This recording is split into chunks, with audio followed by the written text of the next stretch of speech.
All right. So I did my presentation on um, Niblock and Meredith versus the University of Kentucky. It's a Title IX case, um, as well as a class action lawsuit. So the scenario we have here is two University of Kentucky students filed a lawsuit against the school at the beginning of October, alleging discrimination against female student athletes. Not only was it against the university as a whole, but the University of Kentucky president, Eli Capilouto, and athletic director Mitch Barnhart were also named in the lawsuit. The lawsuit states that the university is not in compliance with Title IX rules. The students who filed the lawsuit, UK senior Elizabeth Niblock and UK sophomore Meredith Newman, did so after the university denied field hockey, lacrosse, and triathlon having varsity programs when their club teams approached campus officials. The request was denied by the athletic department, Title IX office, Capilouto's office, and the board of trustees, according to the lawsuit filed by these two students.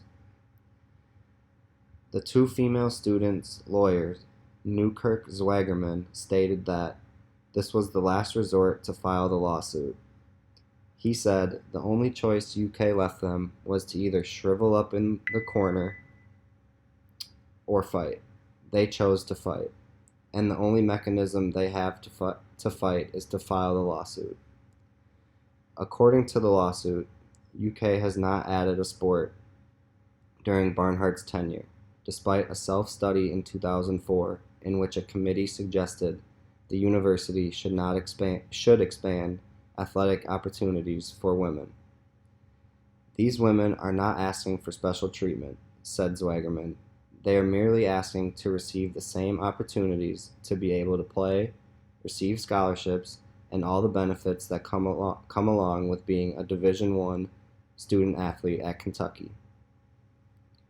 The lawsuit accuses UK of being in violation of all three facets of Title IX, including inequitable opportunities, scholarships, and benefits provided to female student athletes.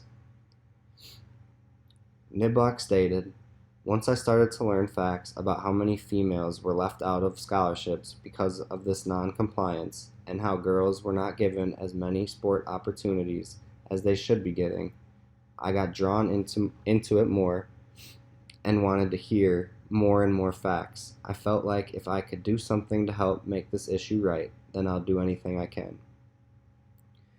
Attorneys for Niblock and Newman wrote that women make up 55% of the UK's student population, but only 41% of the school intercollegiate varsity athletes.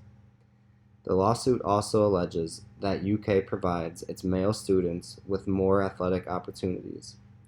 The lawsuit asks that UK be required to increase opportunities for women by establishing varsity teams that match the interest and ability of UK's female student athletes. So, their response, the University of Kentucky's response to this, a spokesperson for them stated, "As a campus community, we care deeply about these issues," Jay Blanton stated. With 22 sports, UK has the broadest based athletic program in the Southeastern Conference. Based on our survey of our students, the current sports offering fully accommodates the interest and abilities of our undergraduate students. The lawsuit states that UK could add athletic and scholarship opportunities for women by forming varsity teams for lacrosse, field hockey, triathlon, rowing, fencing, or equestrian sports. So I'm going to get into a little bit about what Title IX is and why is it important. Um, so Title IX states that No person in the United States shall, on the basis of sex, be excluded from participation in, be denied the benefits of, or be subjected to discrimination under any educational program or activity receiving federal financial assistance. Title IX was established in 1972 to provide everyone with equal access to any program or activity that receives federal financial assistance, including sports. This means that federally funded institutions such as public schools are legally required to provide girls and boys with equitable sports opportunities. I found an interesting quote from the CEO of Women's Sports Foundation, and she states that it is evident that the impact of Title IX is a long-term and far-reaching. Now that the door is open, more women and girls are taking advantage of the opportunity to play sports and carrying the lessons they learn from sports far beyond the field of play, which I think is very important. So, getting into this is also a class action lawsuit. So, I'm going to kind of describe what class action lawsuit is and how it works.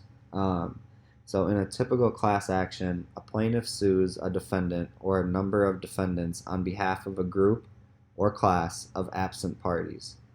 This differs from a traditional lawsuit, where one party sues another party for redress of a wrong, and all of the parties are present in court. To become a class action lawsuit, the plaintiff must file his or her claim, the request that the court certifies the class. Several criteria must be met in order for a class to become certified. All plaintiffs must be a part of a significantly large group and people having people having the same or similar legal claims against the defendant. For example, class certification may not be granted if the plaintiffs have experienced different side effects in a hazardous drug. So they would have to have the same side effects in order for it to be certified. So once the claim has been certified as a class action lawsuit, all members of the class must be notified of the pending action. So this is usually done through direct mail, but as of late, television announcements and internet postings are also becoming more common. All members of a class are automatically included in the action unless they specifically opt out of the case.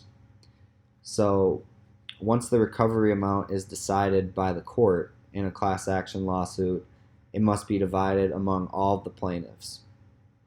In some cases, these fees and costs are simply determined by taking a specific percentage of the entire compensation amount. Okay, so my research questions that I decided to kind of dig deeper into is the first one is the University of Kentucky not following the Title IX rules. So the lawsuit that has been filed states that Kentucky needs to add close to 200 women to its athletic program to comply with Title IX rules. The University of Kentucky says that with 22 sports, UK has the broadest based athletic programs in the Southeastern Conference. Based on surveys of their students, the current sports offering fully accommodates the interest and abilities of our undergraduate students. So my next question is, what are the potential repercussions for the university if they are found guilty of not following the Title IX rules? So if Kentucky does lose this Title IX case or class action lawsuit, they could potentially lose funding from boosters as well as federal funding. Also, another thing that could happen is they could they could potentially lose scholarships for some of the men's sports teams at the university. Um, what I think is interesting about all this is that um, I'm wondering why it took so long for someone to file a lawsuit against them if they haven't tried to add or accommodate to women sports since 2004. And that's just crazy to me. So, um, the future of Title IX, I'm just kind of want to explain a little more and show what has been going on with Title IX. Since the 2016 presidential election, um, there's been much speculation about the fate of Title IX enforcement. Updates to Title IX policies have already occurred, and there's little doubt that they will be altered further. So something that has begun to change is the benefits. Um, since 2011, there's been a big shift from inclusion to an emphasis on preventing sexual harassment and violence on college campuses. Title IX is now embedded in all aspects of collegiate life. Students, advocates, and the public expect colleges to address the scourge of sexual harassment, violence, and discrimination on college campuses.